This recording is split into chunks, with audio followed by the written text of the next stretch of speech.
Welcome to Lunch Break Sports.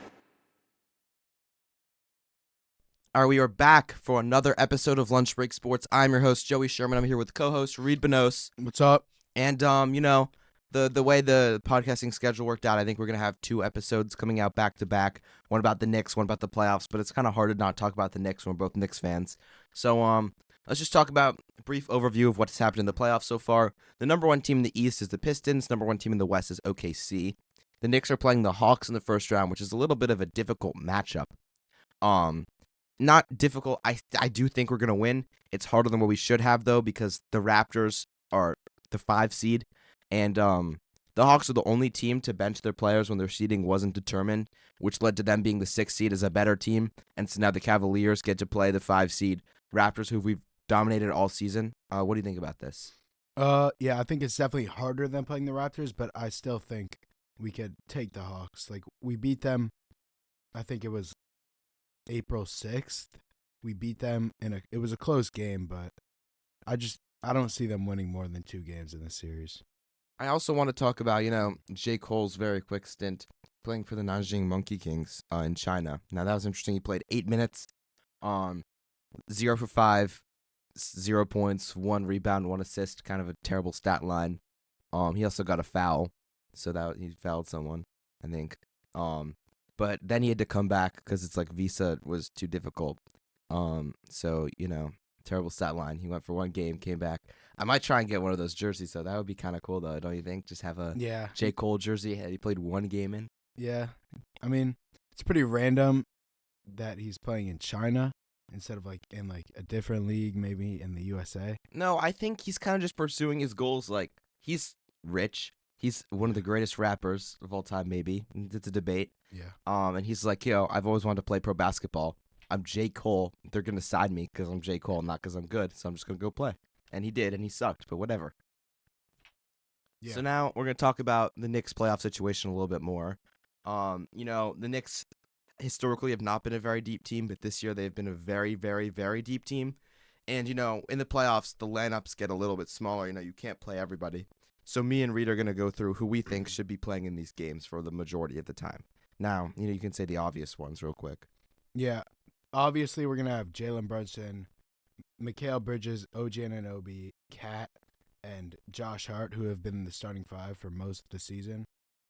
And I think it's pretty obvious. Some people are debating starting Mitchell Robinson over Josh Hart, I've seen. I don't think that would be smart because I think I'm a huge Josh Hart fan. I think he helps the team out so much.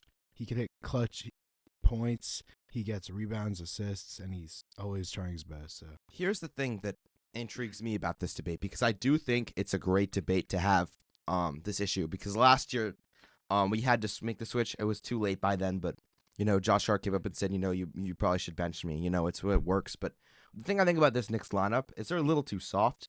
I think, Cad is our center, and he's not really as physical as other centers in the league. Brunson certainly doesn't play much defense. And yeah, you have OG, Mikal, Josh Hart who play defense. But I think that, adding Mitchell Robinson and replacing Josh Hart could give this team 2 different things.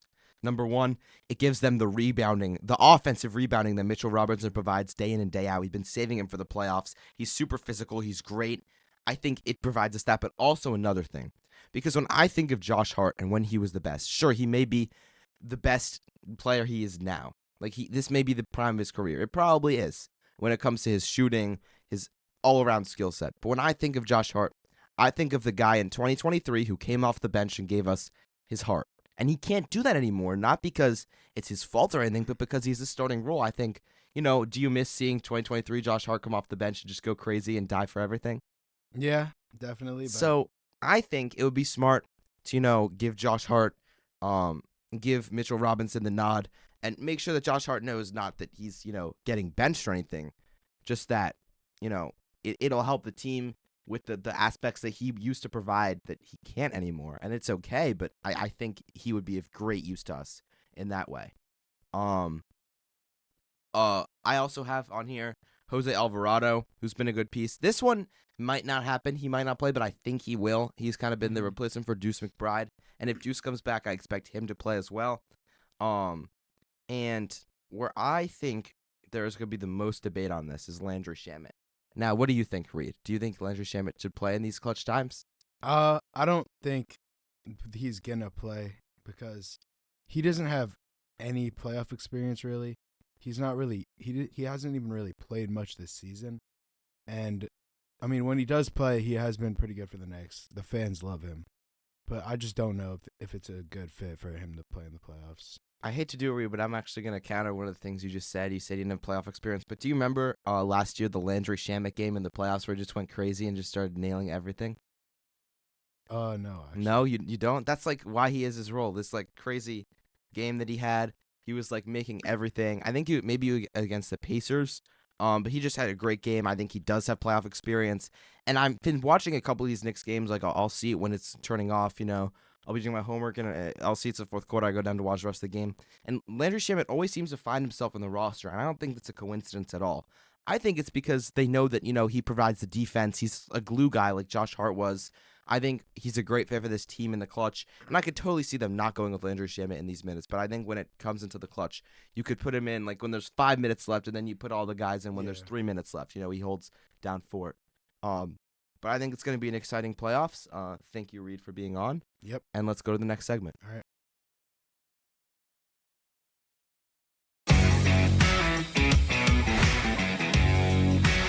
March Madness finale.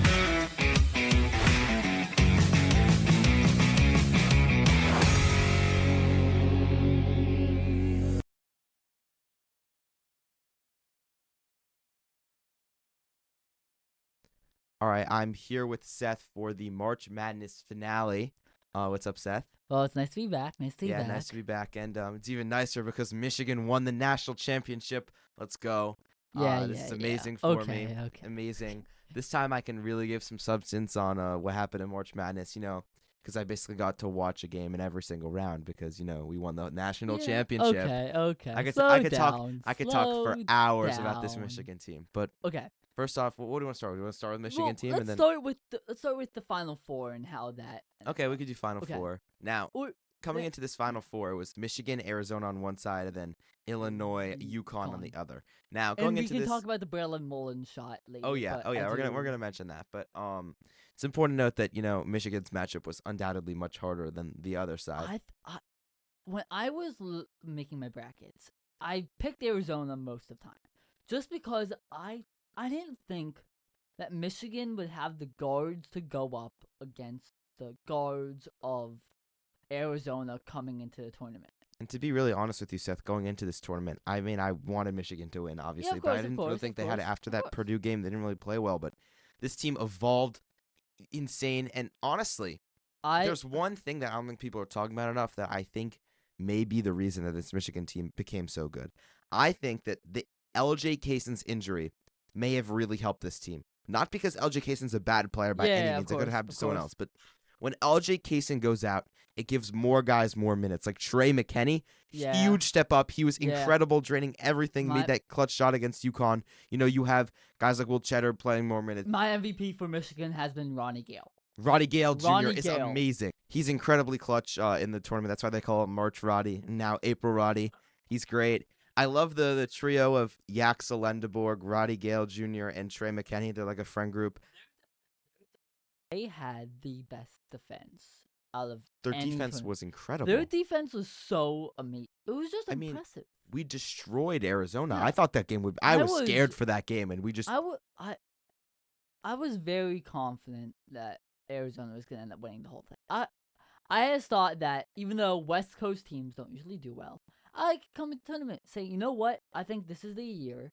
I think they're going to come out and do very well. Apparently, that's not how it works. Nope. And I feel like that really shows how much transfers and how unfair it is that these older guys get to keep playing longer so they have more chances and are just older, stronger, just like better, have been developed better than the freshmen. Because Arizona was a freshman-led team. Their best players were freshmen. You had Koa-Pete, Burries, and Karchenkov were all freshmen. But the only really non-freshman was Jaden Bradley, who Jaden Bradley is really amazing. But I don't know. I also thought the Illinois team was pretty interesting. Didn't they have Stojakovic? And it's also pretty important to mention, Keaton Wagler. He was a huge piece in their success. As a prospect, I think he's just a good scorer, a go-to guy that Illinois could really always put the ball in his hands and he would just be able to go do something. And that's very hard to say, especially now, because guards especially now can sometimes struggle to get downhill to get to their spots. It's way easier for a bigger guy who's stronger to get to their spots. But you look at this guard draft class come in. You look at like Wagler, you look at Flemings, you look at Acuff, you look at Mikael Brown, you look at Darren Peterson. All 5 of those guys can really go out and affect a team right away. Mikael Brown Jr. I think I have the most questions about, but I think Darius Acuff and it will be an amazing guard. Oh, Darius Acuff is amazing. The one problem is that he's a really bad defender. That's what his defense is atrocious. But I think the offense more than makes up for it. And I mean, Yeah. in this modern NBA, maybe it wouldn't fly a couple of years ago, but you see guys who don't play defense that still make a huge impact. yeah, Jalen Brunson. Still love the guy, but he could be better at defense. But I also let's mention that Braylon Mullins shot. That was I love crazy. him. Duke versus That- UConn. I was on a road trip with my family, and then I was paying attention to the game, and then like in the beginning of it, I was watching it, but then it just seemed like there was no way that UConn was gonna come back in this game. They were down. What, 19 and then down Yeah, 15 it was and a half? we were just down so early, and I'm like, there's no way. Like Duke's gonna end up winning this game, and there's nothing UConn's gonna be able to do about And it. then with 10 seconds left, UConn they missed a clutch free throw, so they had to just get a turnover or something. Duke inbounds the ball.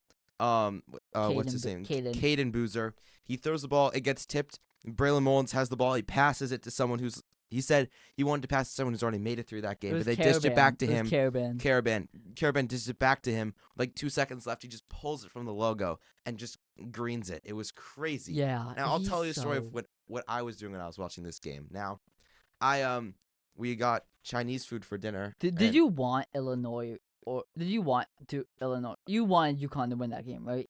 Against Duke? Yeah. So we got Chinese food, and I was like, Dad, could we get orange chicken? He was like, okay. So we got some orange chicken, and there's one spicy pepper in the whole thing, like the garnish.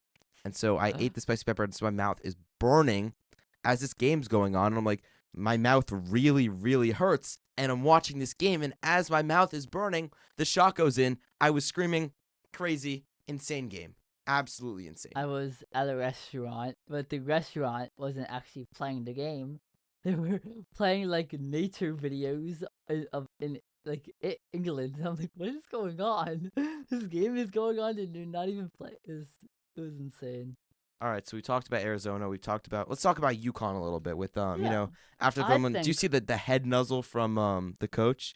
Do you see Oh. that when Dan Hurley nuzzled the referee's head after the shot? Yeah. Dan Hurley, I think, is one of the more interesting coaches out of all of the coaches in in college basketball, NBA. I think his coaching style and just the way he can just go back year after year and can put together a team that can actually make a deep run in March Madness is so impressive to me. He It's insane. the guy he gets solo ball, even though he was solo ball. Silas Demery, Alex Caravan, who's been there for what seems like forever at this point. Braylon Mullins and Jarris Reed, who apparently just when the lights are brightest, just drops a calm 31-27 rebounds in the first game of the tournament. All of them were pretty impressive during their run, which was just an incredible run that no one saw coming because UConn was not a team that people thought would actually be good coming into this tournament because the Big East had been so bad that year. It was literally just them and St. John's, and they lost to St. John's in the finals of their conference tournament. So no one had any idea that UConn was going to be able to go out and just make a good run and just get wins. No one expected it. And to your point, I think some of the reason why they were seeded at a 2 seed maybe was a little bit of the recent UConn bias, but I do think they surprised really everybody. Yes, they Now, really did. Let's finally talk about my Michigan Wolverines. I mean, this team is incredible. We have Yaxel Lendeborg getting hurt in the Arizona game and playing the whole entire half in the championship on a hurt ankle. Just such a great dynamic player. He can make the three when you need it. He can drive. He can dunk. He can assist. He's just such an all-around player. And even though he's a senior, I think he should go pretty high, which I'm going to talk about in the next segment. Going back to going back a little bit before the tournament during the I think it was the semifinals of the Big Ten conference tournament when he hit the shot against Wisconsin. Amazing. I was watching it and I'm just like, he's a Wisconsin fan, by the way. I was mad because I was like, he literally hadn't hit a 3-0 game. He steps up, he makes a shot. I think he's really good. I think He's so Lendeborg is an amazing college player. I do have questions about will he be able to translate towards the NBA, just because I don't know if that 3 is going to be able to continue. Is his defense going to be able to step up? Sure, he has good athleticism. I think the defense, I think the 3-point is going to be a little bit of an issue. I don't think the defense will be an issue, though. He reminds me of Nick Clifford. I don't know if you remember the guy on Colorado State last year, but he's very just he's big. He's a little bit of an older prospect. He's coming into the league pretty ready, pretty just toned, pretty just a guy who knows what he's good at, knows what he needs to work on. And I feel like that just as a prospect is a good thing. Though I feel like if we see Yaxel come out U1 and he doesn't really play well, I could just totally see that derailing his career before it really even starts. For me, the biggest comp, this is going to sound a little strange, but just stick with me, is Karl Anthony Towns. And I know they're very different players, but just hear me out for a second, because Karl Anthony Towns, the way he plays, he can either rely on the 3-ball or he can either rely on in the paint, and usually in games it's one or the other, and sometimes he does a mix of both, and that's when he's best. I think Yaxel Lendeborg has games where he relies, especially in this one where he has the 3-ball. Remember the play against Alabama, against the freshman who was guarding him? I did not watch the Alabama. Oh, well, he hit a crazy 3 and held the post on someone. He always hits those open threes, even when the team isn't making them usually. And he also can drive. He can dunk against the SLU. Do you see that crazy poster dunk he had? Again, I'm telling you, I knew Michigan was gonna get to the Elite Eight. It was just when. It was just procedural. They were gonna get to Elite Eight. They're gonna win round 1. They're gonna win round 2, and because Aiden Holloway got whatever he did, there was no way they were losing to Alabama. And so once they got to the Elite Eight, then it could have started to get interesting. But then they played Tennessee, and I watched the Tennessee-Virginia game. I love Tennessee. It's I thought their big men had the chance to go up against Michigan's big men. They didn't. They didn't. They didn't. Not at all. Destroyed They them. all almost fouled out in the first 10 minutes of the first half. I was so amazed with how Lendeborg, Morris Johnson, and Mara were able just to get after him, do what they needed to do. And I just think Mara has this shot. It's in the post, the turnaround, one hand just shot. Floater shots, like Isaiah Hardenstein used to do. The thing is, they weren't landing in the championship game, but it was just it just wasn't going this way. They were all good looks, and I think Mara is an incredible player. I think in our next segment, he might be mentioned. All three of them will be drafted. Mara is great, but also Morez Johnson was really good in that championship game. He was a huge piece. Love Rez. Have you seen on his TikTok? All he does is post TikTok filters. He just plays the games with no audio. This team is so funny. I think that because when I was looking at the UConn Michigan game, my thought was that Michigan was gonna wreck them. I thought it wasn't even gonna be close. Really? 3 big guys against 2 guards, against 2 big guys, Terrace Reed and Alex Caravan. Do you know Terrace Reed used to be at Michigan? I think he left after Jawan left, which is that's kind of ironic, Yeah. After Jawan Howard and then they got better. Yeah, they got way better. I think that that team had no real chance to guard those 3 big guys because Caravan would have to guard Morris Johnson, or they would have to guard Lendeborg, and Terrace would go up against Mara, but then one of the 3 of them would be open every single time, and there was no chance that they would, and there was no chance that they would able to be do anything. So. Yeah, I mean, let's finish this segment with talking about the most outstanding player from the Final Four, Elliot Cadeau. Elliot Cadeau was amazing. He was hitting his shots when other people weren't. I mean, he can drive, he can shoot. He really reminds me kind of a Jalen Brunson, like an undersized. He had the best 2 for 12 game possible, and it's good that he's going back to Michigan this coming year. Oh, it's amazing for Michigan. It's amazing for Michigan, and I think it gives him a chance to really try to refine his skills, get his shooting better, and maybe he could end up going to the draft next year, gets drafted second round, maybe late first round, and actually be able to put together at least some sort of an NBA career. I think it's very smart for him to stay in college. I also Yeah. think that, if we can get one of Merez Johnson or Daimara back for next year, we could make a huge run again. I mean, it's just such a good team, such good coaching. I love Dusty May. He's my favorite coach out of all the sports, ever. Such a great team. Elliot Cadeau was driving, he was shooting, and when the team was 0 for 10, he's the one who made that first three. And I was like, we're gonna start making them.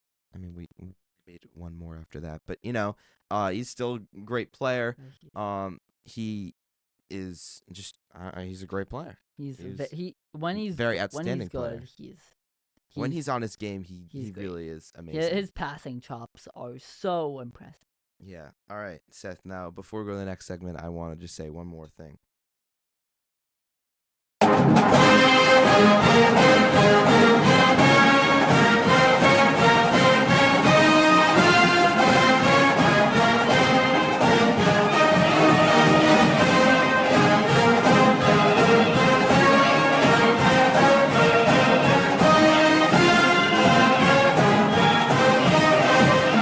Go Blue!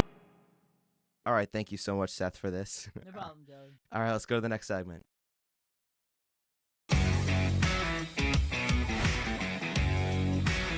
NBA Mock Draft.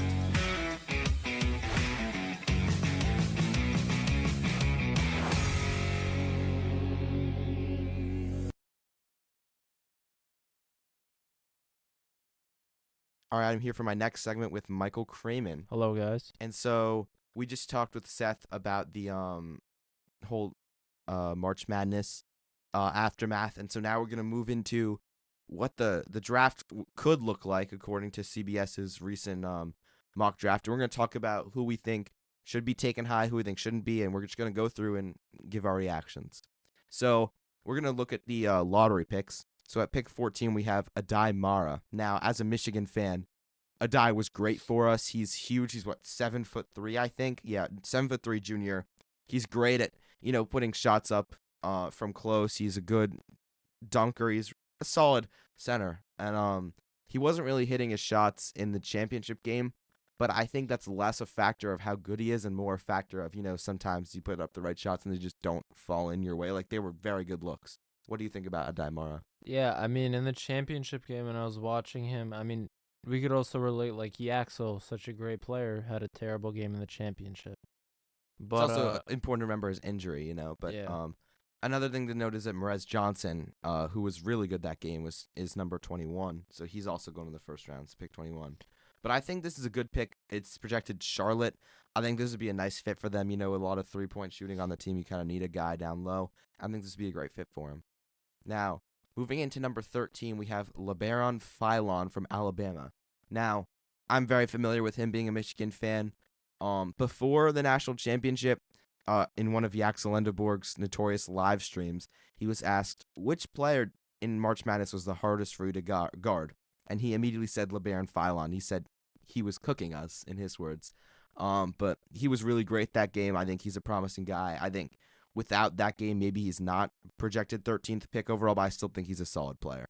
So they were the 4th seed, and he was their star point guard. And at the time, they were up versus Michigan during halftime. Yeah, they were up 49-47. I think that was probably our toughest matchup as a team. I mean, obviously the championship was a rough matchup, but we were kind of in a not commanding lead, but we were in a decent lead for the whole game, whereas against this Alabama team, I was a little bit nervous that we wouldn't pull through.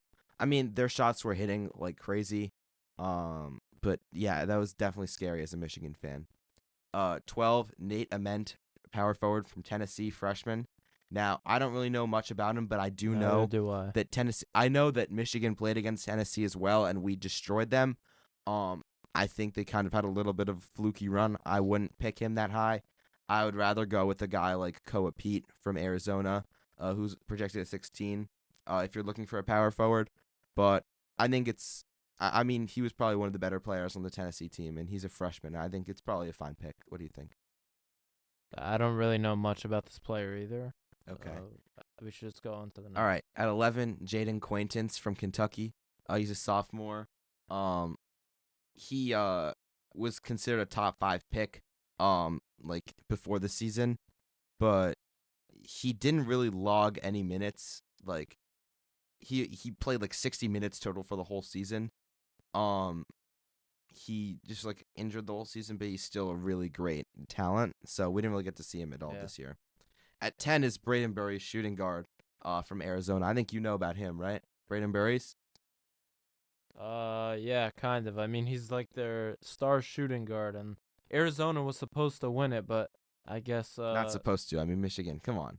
But they were really a great team. Braden But- Burry's was a huge threat on that team. 16 points per game, position rank 1, prospect rank number 10 according to what I have here. 39.1% from 3, 5 rebounds per game. Freshman, I think he's a solid pick. Now at 9, this is my guy Yaxel Lendeborg. I really love how high he shot up in this draft class. Maybe a little too high, but I do think he deserves to be a lottery pick. He's a great talent. He's so powerful. He can shoot threes. He just has a great bag. He can really do anything on the court that you need him to. This is not an underclassman. He's a senior. He came from JUCO, then he went to UAB. Great story. I think he's a great player. Just all around great player. 15 points per game, 7 rebounds per game, 3 assists per game. And even with only 15 points per game, he made the all NCAA team. Like yeah. without all of the 25 points per game and stuff, It's really impressive to see. Number 8, pick 8, we have Mikael Brown Jr., the point guard from Louisville. He was okay. He played a few games. He had a back injury. He was a great shooter though. 18 points per game. I think he should be a top 10 pick, but his draft stock definitely dropped from what we thought it would be before. 7, we have Keaton Wagler from Illinois, freshman. This is someone that people know about.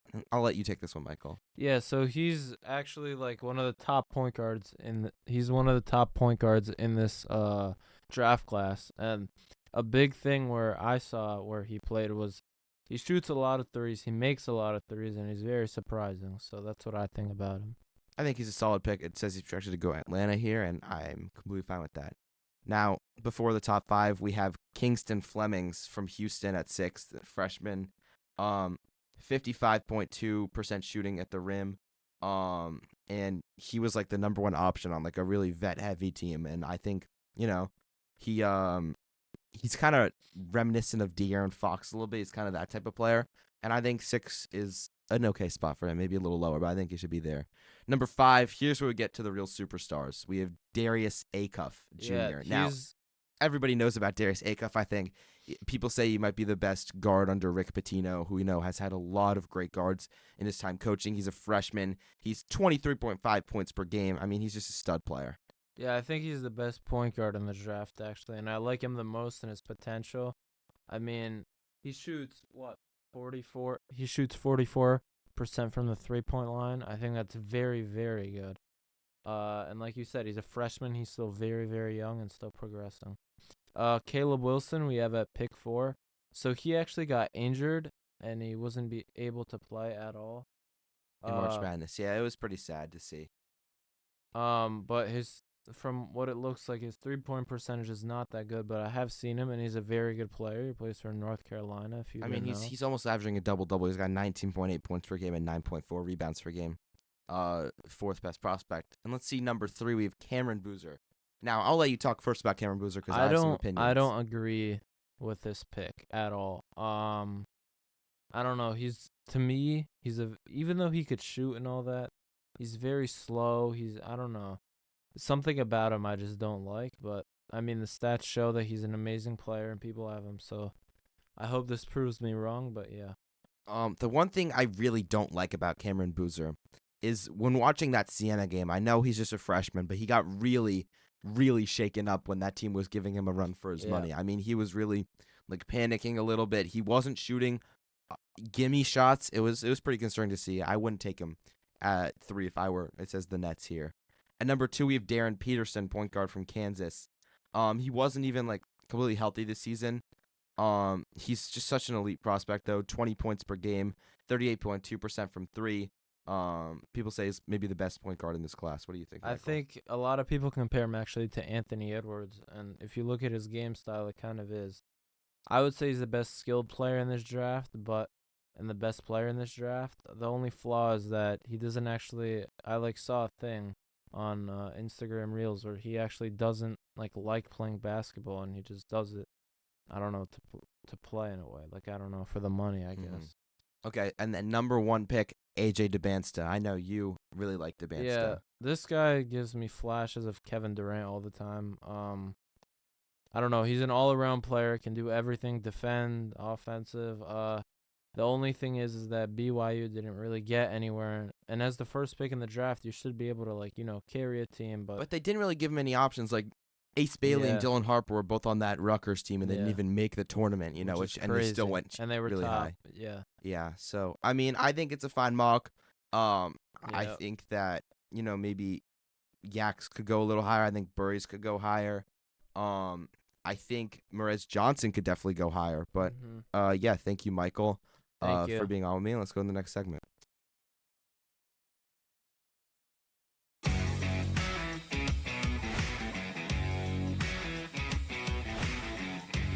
Let's do a Knicks jersey review.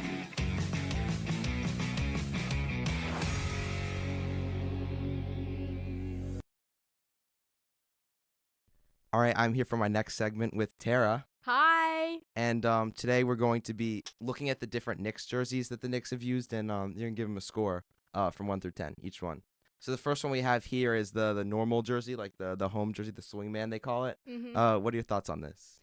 Okay, so I like the blue and the orange, but I feel like the blue is just very overpowering. But I think that the colors work together. It's just a little basic, but it's still good. I would say an 8 out of 10. 8 out of 10. Okay.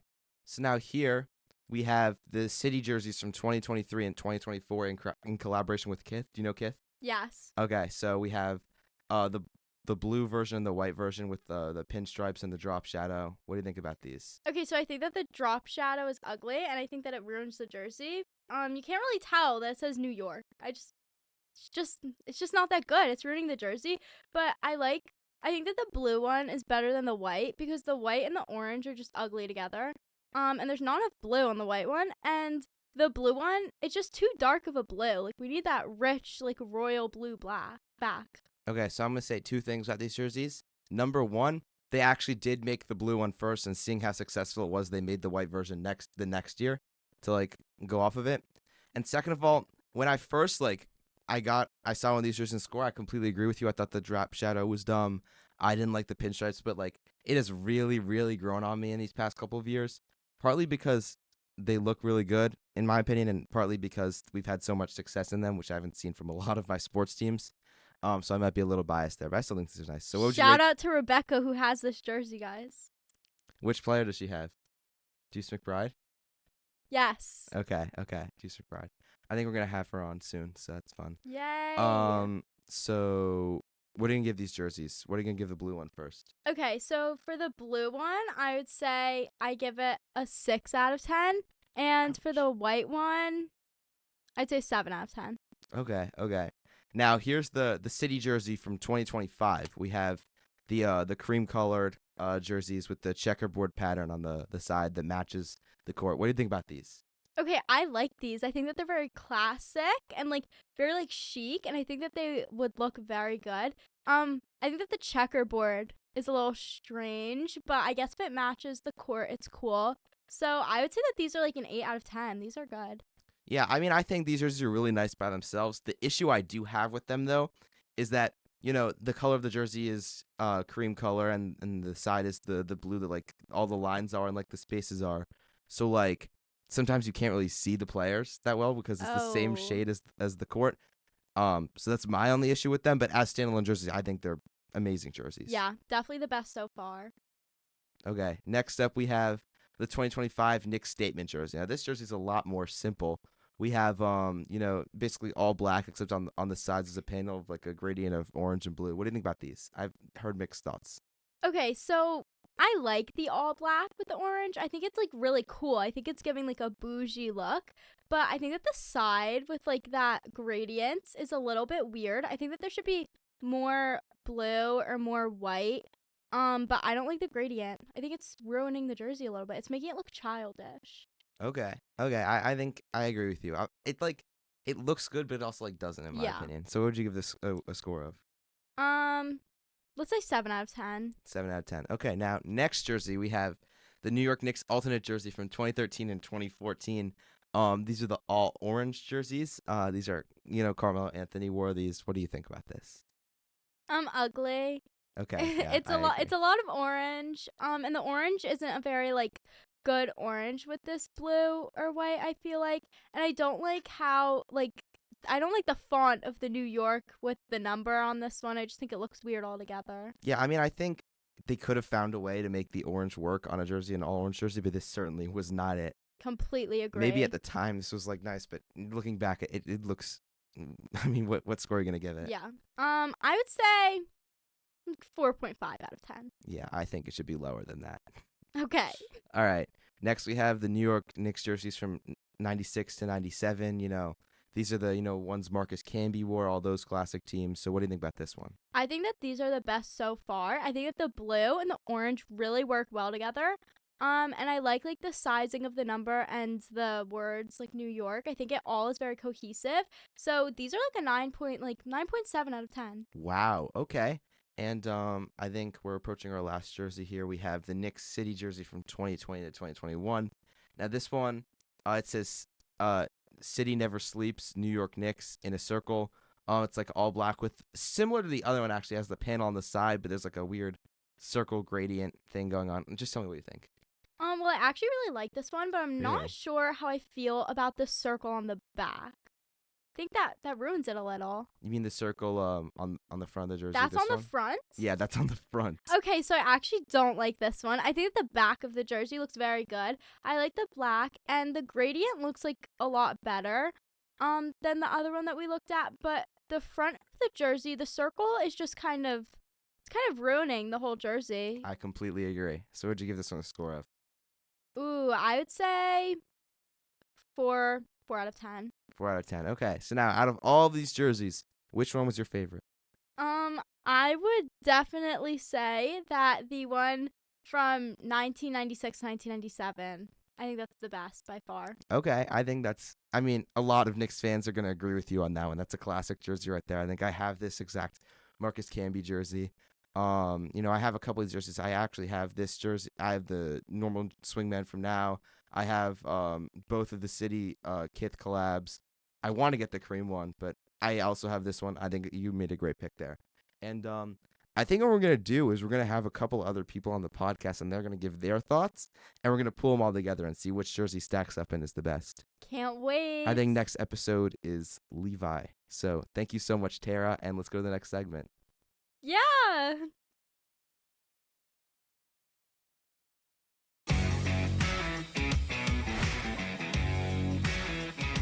Mystery segment.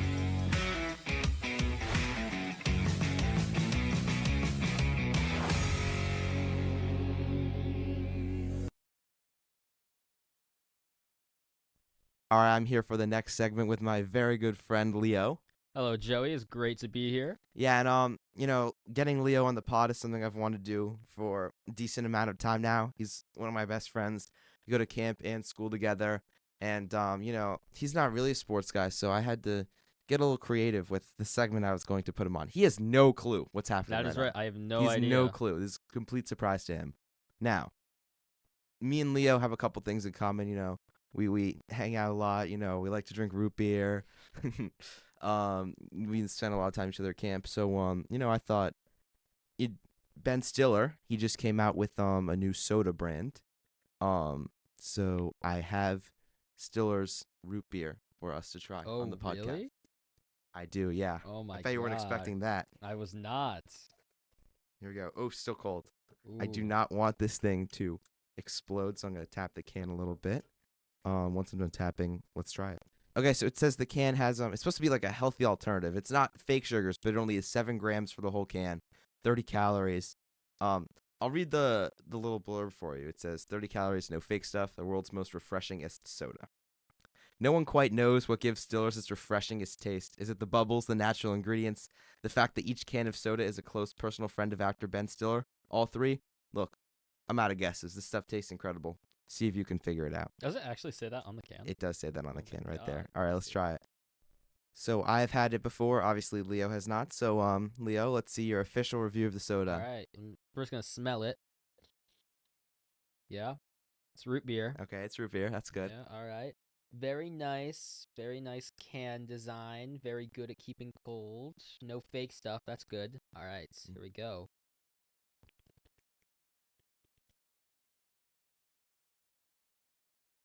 All right. Thoughts? What do we think? So, here's my thing. First, tell me how it is on a root beer scale, and then tell me how it is on a healthy soda scale. On a root beer scale, I got to be honest, I put it at like a solid 5 out of 10. Okay. It's good. It's not okay. the best. Let me try some. Give it. I don't know if You you keep guys talking. I don't know if you guys have ever had Wild Bill's. Kind of tastes like Wild Bill's root beer. Okay, yeah. I mean, It tastes like a Diet Coke. The bubbles kind of end in your mouth. They don't trail down. It's very and like the aftertaste leaves a lot to be desired. there's a strange taste in there Yeah, as well. it's I like don't know. best way I can describe it is Maybe kind it's of like a little vanilla-y, but like weird. It tastes like they're trying to do vanilla, but not exactly. It's like watered down caramel is the best way I can describe it. Yeah, I kind of agree. It's like they were like, yeah, let's just do. Should we add like caramel and vanilla? And then they like kind of added a little bit. They were like, oh, Feels never like mind. it feels like if someone who hadn't had root beer in a long time tried to describe root beer. I agree. That's a good description. So now grade it on a healthy soda scale. How Okay. does it fare against the other competitors of the healthy drink, division? So as a healthy soda scale, on a healthy soda scale, obviously healthy sodas don't tend to have the best aftertaste. Also the best flavor. It's not. It's I'd not say gonna be sweet. the flavor, it's not sweet, but it does have a nice like pop of flavor. It does. Yeah, it It is does. very nicely flavored. It's every healthy soda's weakness is the aftertaste. It's For sure. always the aftertaste. If you can get the aftertaste right, you've got an amazing soda, especially if you can make it healthy. But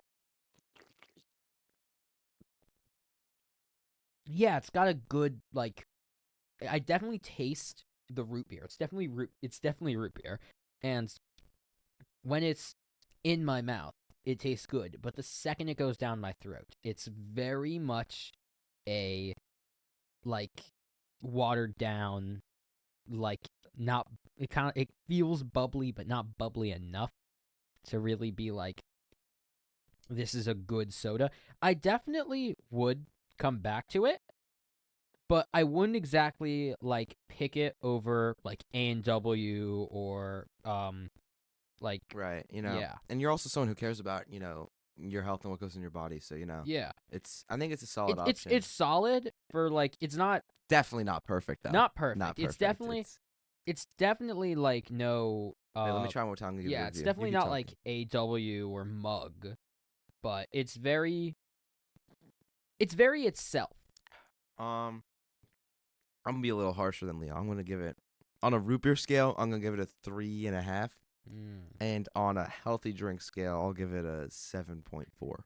Yeah, well, see, the thing is that we are so used to such delicious root beer, thanks to Mug and AW, that whenever we try something like this, it really is like kind of, I don't want to say authentic, but it is root beer. It kind of shocks us. Don't you agree? Yeah, I agree. Yeah. I mean, I think also like the thing you said about how it's like kind of a pump fake. It's like good and then like Yeah. not like. That's kind of how I feel about seltzer, like flavored Oh seltzer. my Like God, seltzer flavored smells seltzer. amazing. You're like, oh my god, this can taste amazing. It just kind of tastes like bubbly water. Yeah, and then that's like the same thing with like Diet Coke. You drink it, you get the flavor, and then it just dies. Also, Coke in general, like Oh, that's why yeah. I've been leaning on root beer more recently because as you drink Coke, the more you drink, the worse it gets. But root beer Yeah. doesn't have that effect. Also, I must say, going back to the bubbles thing, this doesn't really have that much carbonation. Now maybe it's because I had to bring it to school, but still lacks the carbonation in this thing. Yeah, I mean that's Stiller's root beer review for you. To finish off the episode, certainly a unique segment. Maybe we'll do more non-sports segments like this. I think that would Hey, be maybe fun. we get the potato chip sommelier on here. Ooh, okay, yeah, and there's That's some ball lore there. knowledge. That's ball knowledge. Complete ball knowledge. All right, well, thank you so much, Leo, Hey. and that's the episode. Thank you for having me.